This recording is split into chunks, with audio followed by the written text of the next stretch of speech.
दिल्ली सरकार की excise policy पर 2017 से लेकर 2021 तक की ऑडिट रिपोर्ट दिल्ली विधानसभा के पटल पर प्रस्तुत की गई। इस रिपोर्ट में 8 चैप्टर हैं।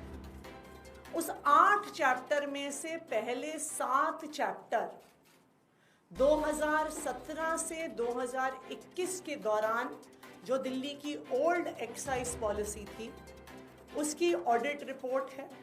उस पॉलिसी की खामियां हैं, उस पॉलिसी में क्या क्या करप्ट प्रैक्टिसेस थी उनको उजागर किया गया है।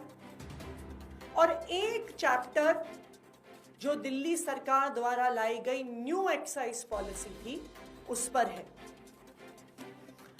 सबसे पहले मैं ये कहना चाहूंगी कि दिल्ली सरकार ने, आम आदमी पार्टी की सरकार ने लगातार बार बार ओल्ड एक्साइज पॉलिसी में हो रहे भ्रष्टाचार को दिल्ली वालों के सामने रखा। आम आदमी पार्टी की दिल्ली सरकार ने बार बार उजागर किया कि किस तरह से ओल्ड एक्साइज पॉलिसी में ब्लैक मार्केटिंग हो रही थी, कि किस तरह से ओल्ड एक्साइज पॉलिसी में शराब के दाम को इन्फ्लेट किया जाता था, किस तरह से लिकर मैन्युफैक्चरर्स ज्यादा मुनाफा कमाते थे गलत दाम बताकर। आम आदमी पार्टी की सरकार ने बार बार बताया कि किस तरह से ओल्ड एक्साइज पॉलिसी में हो रहे भ्रष्टाचार की वजह से, ब्रांड पुशिंग की वजह से लगातार हरियाणा से, यूपी से स्मगल होके शराब दिल्ली में आती रही। और आज आम आदमी पार्टी सरकार की इस बात पर सीएजी की इस रिपोर्ट ने मोहर लगा दी है कि ओल्ड एक्साइज पॉलिसी जो 2017 से 2021 तक चली उसमें हर प्रकार का भ्रष्टाचार हुआ।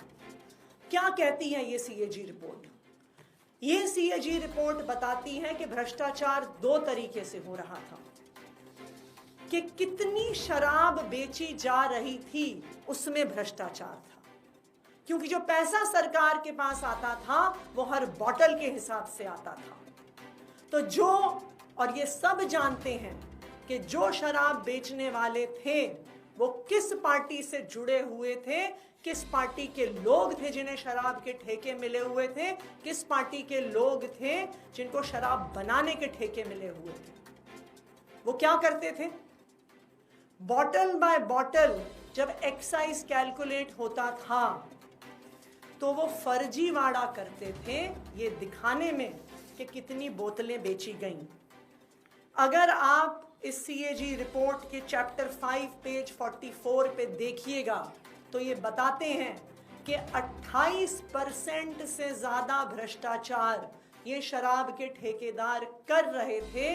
कितनी शराब बेची जा रही थी उससे 28% कम की रिपोर्टिंग हो रही थी और इन दलालों की जेब में पैसा जा रहा था। दूसरी बात, ये रिपोर्ट साफ साफ बताती है कि शराब की ब्लैक मार्केटिंग हो रही थी। सब जानते हैं कि किस पार्टी के लोगों के पास इन शराब के ठेके थे। आप इस सीएजी रिपोर्ट की पेज 59 पे देखिए तो सीएजी रिपोर्ट बार बार कह रही है कि जिनके पास शराब के ठेके थे वहां से स्मगलिंग हो रही थी, वहां से ब्लैक मार्केटिंग हो रही थी और दिल्ली सरकार को रेवेन्यू लॉस हो रहा था। ना सिर्फ इतना, जो बार बार ये मुद्दा उठाया जा रहा था कि मात्र 5% प्रॉफिट था, ये सीएजी रिपोर्ट ये दिखाती है 7वीं में पढ़ने वाले बच्चे को भी पता है कि प्रॉफिट परसेंटेज कैसे कैलकुलेट होता है। Selling price minus cost price के आधार पर प्रॉफिट कैलकुलेट होता है। लेकिन इन शराब के ठेकेदारों ने गलत तरीके से कॉस्ट प्राइस को कैलकुलेट किया और 5% के नाम पर करोड़ों रुपए का मुनाफा कमाया चैप्टर 6 पेज 58 ये सीएजी रिपोर्ट दिखा रही है कि किस तरह से गलत दाम दिखा दिखाकर देश भर से ज्यादा कॉस्ट प्राइस दिखाकर शराब के ठेकेदारों ने गलत तरीके से मुनाफा कमाया। ये सीएजी रिपोर्ट उसी बात को दोहरा रही है जो आम आदमी पार्टी की सरकार ने बार बार कहा कि ओल्ड एक्साइज पॉलिसी से दिल्ली के सरकारी खजाने को, एक्सचेकर को लॉस हो रहा है।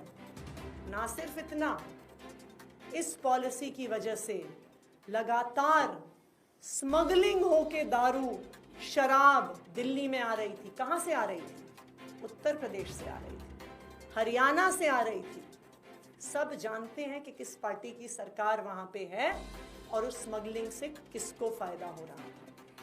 तो आज सीएजी की रिपोर्ट ने इस बात को साबित कर दिया है कि आम आदमी पार्टी की सरकार ने ओल्ड एक्साइज पॉलिसी को हटाकर सही फैसला लिया। सीएजी रिपोर्ट बताती है कि जो नई एक्साइज पॉलिसी थी, इंक्रीज्ड ट्रांसपेरेंसी थी उसमें ब्लैक मार्केट सेल्स को कर्व करने के तरीके थे और उसमें दिल्ली सरकार के रेवेन्यू को बढ़ाने के तरीके थे। ये मैं नहीं कह रही हूं आज, मैं तो कई सालों से कह रही हूं, लेकिन आज सीएजी रिपोर्ट बता रही है अपने 8वें चैप्टर में कि जो न्यू एक्साइज पॉलिसी 2021 में दिल्ली सरकार, आम आदमी पार्टी की सरकार लेके आई, उस एक्साइज पॉलिसी के माध्यम से दिल्ली सरकार का खजाना बढ़ना चाहिए था। उस पॉलिसी में ट्रांसपेरेंसी थी, उस पॉलिसी में स्मगलिंग रोकने के तरीके थे, उस पॉलिसी में ब्लैक मार्केटिंग रोकने के तरीके थे। और जैसा हमने देखा, यही पॉलिसी पंजाब में इंप्लीमेंट हुई और जब पंजाब में 2022 में ये पॉलिसी इंप्लीमेंट हुई तो हम देख सकते हैं 2021-22 में पंजाब का एक्साइज रेवेन्यू 6,158 करोड़ था, जो नई एक्साइज पॉलिसी के आने से मात्र एक साल में बढ़कर 8,841 करोड़ पर पहुंच गया। और 2024-25 में अब फाइनेंशियल ईयर खत्म होने वाला है, प्रोजेक्टेड एक्साइज रेवेन्यू 10,146 करोड़ है।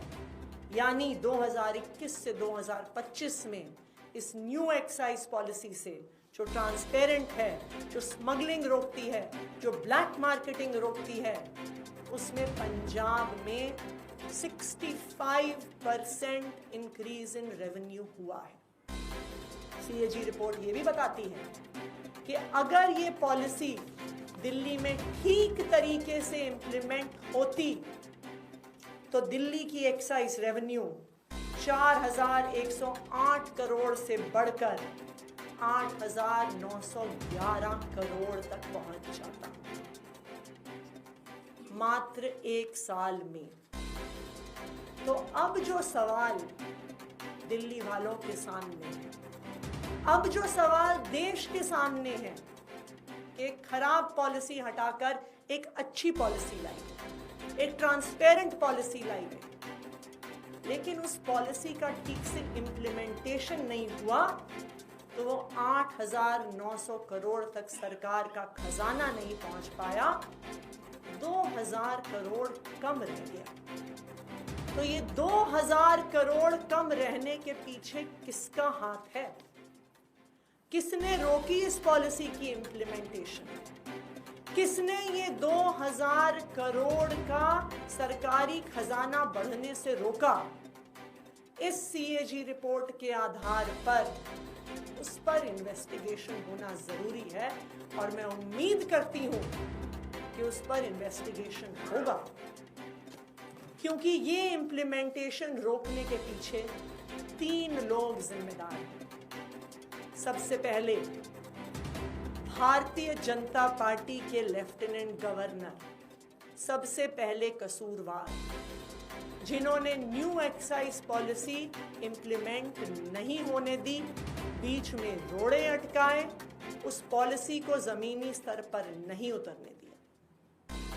कसूरवार number 2, central bureau of investigation, जिसने इस पॉलिसी का 1 साल पूरा होने से पहले इस पॉलिसी के आधार पर एफआईआर करी। कसूरवार नंबर 3, इन्फोर्समेंट डायरेक्टोरेट, जिन्होंने इस पॉलिसी खत्म होने के 1 साल पहले ही इस पॉलिसी पर ईसीआईआर करी। एलजी साहब की रोक टोक के बाद, सीबीआई की एफआईआर के बाद, ईडी की ईसीआईआर के बाद किसी भी अफसर की हिम्मत नहीं थी कि इस पॉलिसी को फिर से साइन कर दें। और वो पॉलिसी जो 8,900 करोड़ रुपए प्रति वर्ष ला सकती थी, आज सीएजी की रिपोर्ट ये बता रही है कि उस पॉलिसी को ठीक से इम्प्लीमेंट नहीं किया गया। तो आज हमारी ये मांग है कि भारतीय जनता पार्टी के एलजी साहब, भारतीय जनता पार्टी की सीबीआई और भारतीय जनता पार्टी की इन्फोर्समेंट डायरेक्टोरेट पे इन्वेस्टिगेशन हो। इस सीएजी रिपोर्ट के आधार पर इन्वेस्टिगेशन हो कि पता तो चले कि आखिरकार क्यों इस पॉलिसी को रोका गया, क्यों 2000 करोड़ का लॉस टू एक्सचेकर दिल्ली सरकार को करवाया गया। इस पर इन्वेस्टिगेशन होनी चाहिए और इस पर एफआईआर होनी चाहिए। लेकिन हमारी आज एक और मांग थी कि जो 2000 करोड़ रुपए इस सीएजी रिपोर्ट में सामने आए हैं, इसके साथ साथ देश के सामने एक 20,000 करोड़ रुपए का घोटाला भी सामने आया।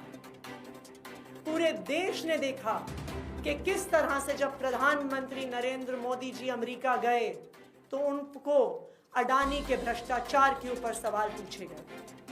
किस तरह से न्यूयॉर्क के प्रोसिक्यूटर्स ने अडानी की पावर कॉरपोरेशंस के भ्रष्टाचार पर इंडाइटमेंट किया है। मोदी जी ने कहा कि व्यक्तिगत मामला है, लेकिन पूरा देश अब देख रहा है कि किस तरह से गौतम अडानी ने 2000 करोड़ की घूस देकर सेकी से, जो solar energy corporation of India है, सोलर एनर्जी मैन्युफैक्चरिंग के लिए उन्होंने कैसे एक कॉन्ट्रैक्ट लिया और किस तरह से महंगी बिजली बनाने का कॉन्ट्रैक्ट साइन किया गया। किस तरह से देश भर में कोई भी सरकार ये महंगी बिजली खरीदने को तैयार नहीं थी। किस तरह से ओडिशा, जम्मू कश्मीर, तमिलनाडु, छत्तीसगढ़, आंध्र प्रदेश की सरकारों को घूस देकर किस तरह अडानी जी ने कॉन्ट्रैक्ट साइन करवाए, इन सरकारों से महंगी बिजली खरीदवाई। इन सरकारों को 20,000 करोड़ का नुकसान हुआ और गौतम अडानी को 20,000 करोड़ का मुनाफा हुआ। तो आज आम आदमी पार्टी देश के सामने 2 मांग रख रही है। हमारी पहली मांग कि सीएजी रिपोर्ट के आधार पर भाजपा के एलजी साहब, भाजपा की सीबीआई, भाजपा की ईडी पर इन्वेस्टिगेशन हो और एफआईआर हो कि किस तरह से 2000 करोड़ का लॉस टू पब्लिक एक्सचेकर इन तीनों की वजह से हुआ। आम आदमी पार्टी की दूसरी डिमांड कि अडानी के बिजली घोटाले पर, अडानी के 20,000 करोड़ के बिजली घोटाले पर अडानी जी और उनके दोस्त मोदी जी की जांच की जाए कि देश की 5 सरकारों के माध्यम से इस देश के 20,000 करोड़ का लॉस टू पब्लिक एक्सचेकर हुआ, 20,000 करोड़ का घोटाला हुआ। तो आज हमारी ये मांग है कि प्रधानमंत्री नरेंद्र मोदी जी पर और गौतम अडानी जी पर भी जांच की जाए अडानी के इस 20,000 करोड़ के बिजली घोटाले। Thank you. जैसे ही वो सरकार में आए, उन्होंने सबसे पहले बाबा साहब भीमराव अंबेडकर की तस्वीर मुख्यमंत्री कार्यालय से, मंत्रियों के कार्यालय से हटाकर वहां पे प्रधानमंत्री नरेंद्र मोदी जी की तस्वीर लगा दी। क्या भारतीय जनता पार्टी ये सोचती है कि प्रधानमंत्री नरेंद्र मोदी जी बाबा साहब अंबेडकर से बड़े हैं? आज सदन में जब आम आदमी पार्टी ने बाबा साहब भीमराव अंबेडकर के नारे लगाए तो हमें सदन से निकाल के बाहर नहीं किया। जब भारतीय जनता पार्टी ने मोदी जी के नाम के नारे लगाए तो किसी को बाहर नहीं किया। आम आदमी पार्टी के विधायकों को 3 दिन तक निलंबित इसलिए किया गया है क्योंकि भारतीय जनता पार्टी सदन में बाबा साहब अंबेडकर का नाम भी नहीं सुनना चाहती, बाबा साहब अंबेडकर की तस्वीर नहीं देखना चाहती। बाबा साहब अंबेडकर से नफरत की वजह से बाबा साहब अंबेडकर के नाम लेने वालों को, बाबा साहब अंबेडकर की तस्वीर दिखाने वालों को आज दिल्ली विधानसभा से 3 दिन के लिए निलंबित किया गया। लेकिन मैं भारतीय जनता पार्टी को बता दूं, आज भारत के दबे कुचले वर्ग को, भारत की महिलाओं को, भारत के दलितों को अगर बराबरी का अधिकार इस देश में मिला है तो सिर्फ और सिर्फ बाबा साहब भीमराव अंबेडकर की वजह से मिला है। वो 3 दिन तक हमें सदन से तो बाहर निकाल सकते हैं, लेकिन जो देश के लोगों के दिलों में बाबा साहब अंबेडकर का नाम है, बाबा साहब अंबेडकर की तस्वीर जो हम लोगों के दिलों में रहती है, देशवासियों के दिलों में रहती है, उसको वो नहीं निकाल सकते हैं। और जो उनको बाबा साहब अंबेडकर से नफरत है, उसका जवाब उन्हें देश के लोग जरूर देंगे। ABL 24 न्यूज, सच दिखेगा। ABL 24 न्यूज को सब्सक्राइब करें, ताज़ा खबरों के लिए बेल आइकन को दबाएं।